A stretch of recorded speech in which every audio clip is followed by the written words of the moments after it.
Look, let's head now to the Sydney Morning Herald. EV prices face cut as part of the EU trade deal.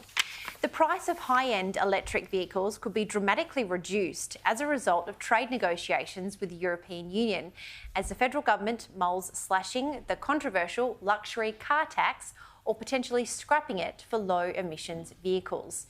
Erin, this EU trade deal, I mean, I'm a good time gal, so I know how to have fun. I'm really caught up in the fact that all of these the other issues like brie cheese, Prosecco is apparently a bit of a bone of contention. You want your Prosecco, don't you, Jenna? Yeah, I do.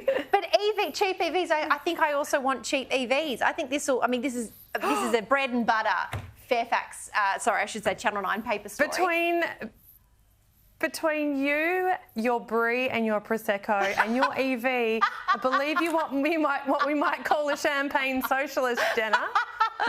It's an elite, thank you, Erin. Elite is what I'm called. But it is. I'm fascinated with these discussions, and I think it's going to be really interesting. I think it's going to put Don Farrell front and centre, because while I think it was a bit of a walk in the park of what we saw with India, what we saw with the UK, the EU seems to be a little bit trickier. No, I mean, look, I think that these trade deals are never that easy. And in fact, we're not across the line when it comes to India in terms of a quality trade deal that would truly diversify some of our markets. It's good in some areas like mobility, skills recognition, students, education.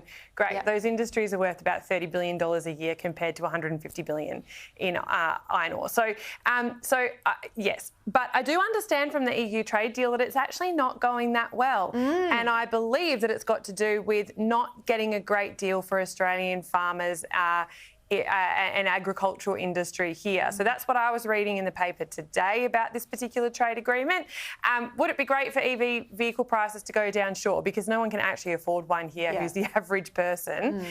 So that's a good thing. But I think that this trade agreement has stalled based on the fact that the deal for Australian exporters in agriculture isn't that great. Yeah. So I think this is a watch and wait, but the EU is always going to be tricky to deal with as well. So just saying. I know that's very undiplomatic of me. The continental. Don't come for our farmers, or all. Oh, you'll never catch me in an EV vehicle, you little lefty, you, Jenna.